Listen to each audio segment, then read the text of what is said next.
Hello and Namaste. This is Marielle, otherwise known as Mother Maya. Today I'm going to give you some new videos. I know that people have been asking for them for some time, so I know I'm a little bit delayed.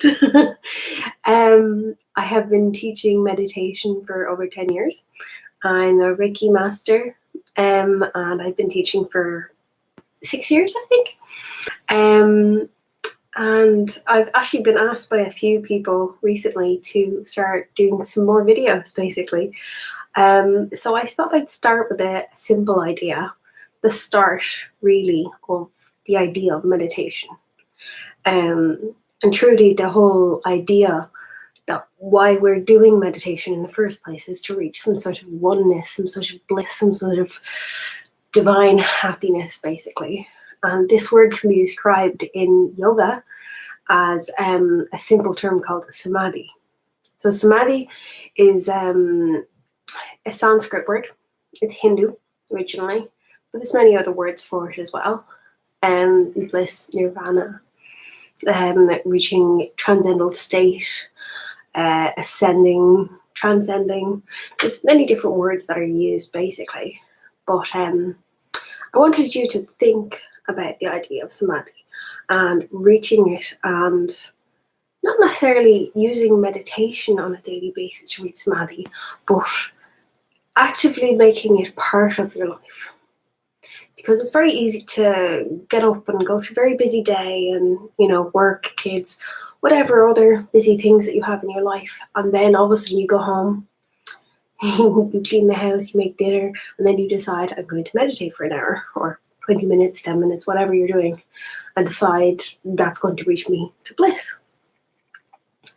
During the time that I actually started Reiki, I was going through a very stressful job. It was the reason why I decided to do it. And I thought that healing would fix the problem of my stress. And one of the biggest problems I came across was, tiredness and the inability to get up on my weekends. I was sleeping all the time. I was eating a lot because there was part of me needing to feed my energy, basically.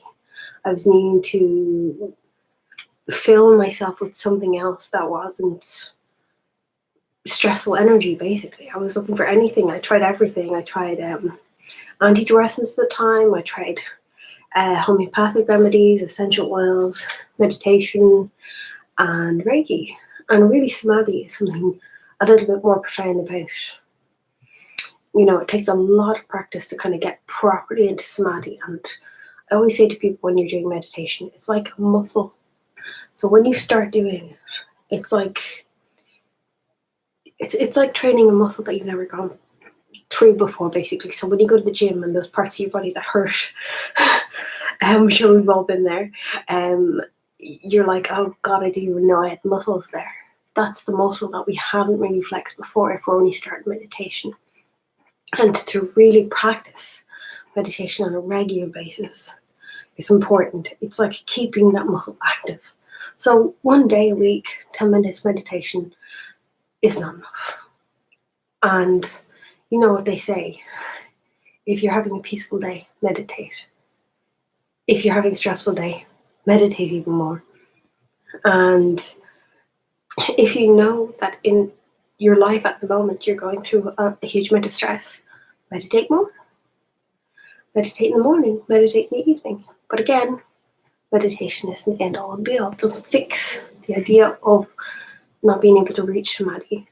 I've had many of my students come to me and say, I couldn't get into it. My head's all over the place. I'm in a bad place. My boyfriend's, we're having a fight, whatever else.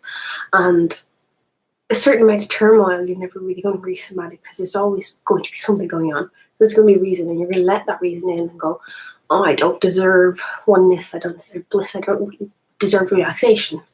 And you don't actually realize that that physical realm, that you've become addicted to drama, to something constantly going on, that negative energy you're feeding upon energetically is what you're creating physically. Meditation might not fix things straight away. It might not be an overnight thing. Sometimes it can take weeks, sometimes it can take years before you really start feeling the nourishing effect of meditation. And it's non-physical first, and it's almost like it has to go through several phases, like non-physical, physical, and then physical. So when you actually start noticing the physical changes in your life, it's a little bit down the line. You start feeling more strong inside first, and you notice the physical effects.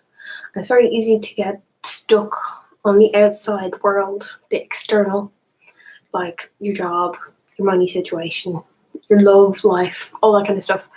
And realistically, it's working inside yourself is really what's the important thing at the start. And Samadhi, to reach it, is a true meditation state.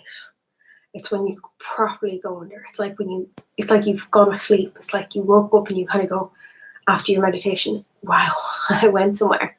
That was amazing. And you feel nourished. You feel energized. You feel rested, properly rested. That is Samadhi. That's the way I would explain it. But meditation isn't the only thing that can bring you there. And again, meditation is like taking a cup of coffee when you haven't slept all night. It'll only work so long. Your body needs to search for Samadhi on a daily basis. When you get up in the morning and you know you have a bad work to go to, if you know you have people that you have to be around who are going to make you unhappy, Samadhi is unattainable for you right now, because you decide, this is the life I'm going to live. So when I was in that stressful job, I was going to a stressful job and saying, I can get through the stress. I'll meditate in the car on my lunch break. But I was never really meeting the full meditation state that I needed to. And it wasn't until I actually lost my job that I had peaceful moments, that I wasn't waking up every morning, that I was eating properly, that I was able to properly spend time connecting with myself, that I actually reached Samadhi. And it was the first time in my life, after 3 or 4 years of meditation, it took me till I actually properly reached it. And it was like I had the Kundalini awakening. It was like a fire went up my chakras and really, truly connected me to the divine. It was the first time I really went, wow, meditation works. And then I tried to look back, and I could understand so much going back. I could understand so much about my life going, why can't I reach that meditative state? Why don't I get it out? What I don't get out of meditation that other people can. They do one meditation class and boom, it's like their life has changed. I had anxiety, I had depression, I was constantly on the go. I had to be a fixer, I had to constantly be taking care of other people, and I couldn't take a minute to myself. And this moment where I lost my job, I had moments to myself. I had no partner. I had no job. I had nothing. And it was almost like everything had fallen away that I would worry about. And all of a sudden, it was like this thing where I wasn't focusing on the other things. So Samadhi was easier to attain because I realized that I had been controlling where I was going with my meditation mentally. Most of the time I would obsess about abundance. I did a lot of abundance meditations, clearing my negative energy. My life will get better if I clear my negative energy. I did a lot of work with the violet flame. I did a lot of work with Reiki, clearing myself, because I thought there must be something bad in me to fix my life. And then I had that silence, that quietness. And I was like, it's just me now. And then I had several days of that. I didn't have to get up early. I didn't have to abuse my body. I wasn't wearing stress. I wasn't wearing those people that would stress me out so bad. And I was like, this weight lifted off my shoulders. All of a sudden, bang!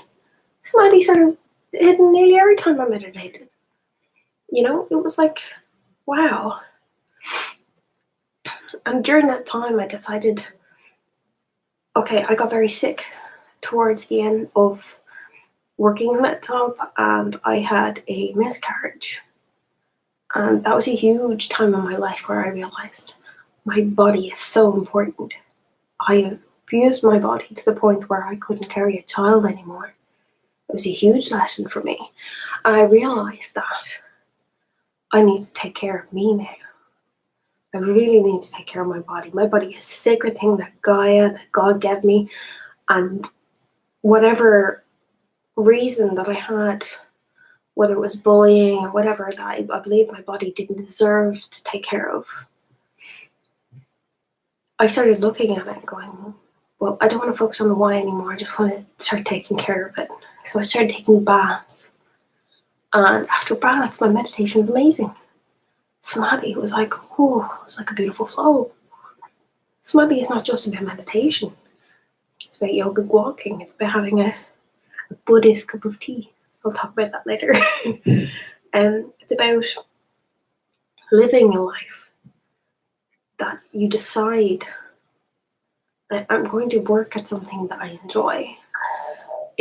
I'm deciding that these people are hurting me, that them being around me is damaging me, and God bless them and make sure everything is safe for them, but there's some part of me that just can't go on working with this kind of energy.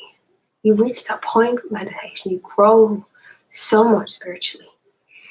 I started having a routine every morning after my shower. I would get essentials out and coconut oil, and I'd give myself a foot massage, because I decided, okay, what's the worst part of my body that I hate? And I was like, what's the worst part of every woman's body that they hate? Their feet. It's like, oh, it's a disgusting part of the body, is it? So I decided every morning I would rub my feet, massage it, the oils, and I would take a deep breath and I would go, I'm taking care of my feet now. My feet are part of me and they're beautiful as the rest of me. And that helped me reach Samadhi. On the other side of things as well, reaching Samadhi is, like, I wrote a book called, it's on Amazon at the moment, and it's called What Made Us Believe We're So Weak. One of the biggest core issues I came across when teaching meditation in my classes, especially with psychic development, spiritual development, was people really were afraid of what they might see, if they might see something in their meditations. They were afraid of reaching that transcendental state and hearing something that they really don't want to know. And a lot of self-conscious, sensitive people are always expecting for someone to tell them they're evil, there's something wrong with you. And the hilarious thing is, most of the people who have come to my workshops and my classes have always been some of the kindest, sweetest people. And I'm like, where are you getting this? Were you Hitler in a past life? No. Where are all this coming from, you know? And it's like this holding back. What happens if I reach Samadhi? Will I change? Will I lose my job? Will I become crazy? Will I become a crazy hippie and go live in a tent somewhere? I've had some of the weirdest things said to me by people. Well, what happens if I hit that state? I don't want to come back. That's the biggest one when people always ask, like, what happens if I get too happy? And I'm just like, why even ask the question? What happens if I get too happy? Is there anything such as too happy? Do you know what happy feels like? There's so many things that you have to think about. So Samadhi is really that state of bliss, of oneness, where you are sitting there going, I feel one right now. And even for me, teaching, that's my Samadhi. I get to the most profound states after teaching. I love it. And that's my core, what I am really meant to do in my life. As I was told by Spirit, literally a week after I started my first development group, and I just went, I will not be a teacher. I am not ready to be a teacher. I don't think I'll ever be a spiritual teacher. And then people started coming to me. You'd be surprised how meditation changes your life. And I can only tell you that, like, Samadhi is a state of being happy enough to let go, to reach bliss. Ask yourself, why don't I reach bliss? Why am I not letting myself reach bliss? Why am I not letting myself be happy? What am I afraid of? It's great to make lists of these sort of things, to face your fears. What's going to happen? Well, I find out I'm secretly Jesus. I've had the weirdest things said to me. But at the end of the day, you need to let that go and just go with it. Go on an adventure. Explore your body, explore the universe, and see how beautiful it is to reach Samadhi. And once you get there, please tell us about it. And it's like, I love getting messages from my students or anyone on YouTube who have understood something deeper because of my videos. So if you are enjoying my videos and you want me to make more, please subscribe and comment below. Nicely, please. And that's me for today. I will try to continue this meditation series where I try to educate you and understand some possible aspects of the meditation world in a deeper aspect, so you can easier get to a state of meditation. Instead of just putting up meditation videos all the time, I believe that talking through a system is much better. And I love teaching other people so they can find their own purpose, so they can find their own strength. I don't like the idea of guru or teacher because I always learn from my students. Namaste.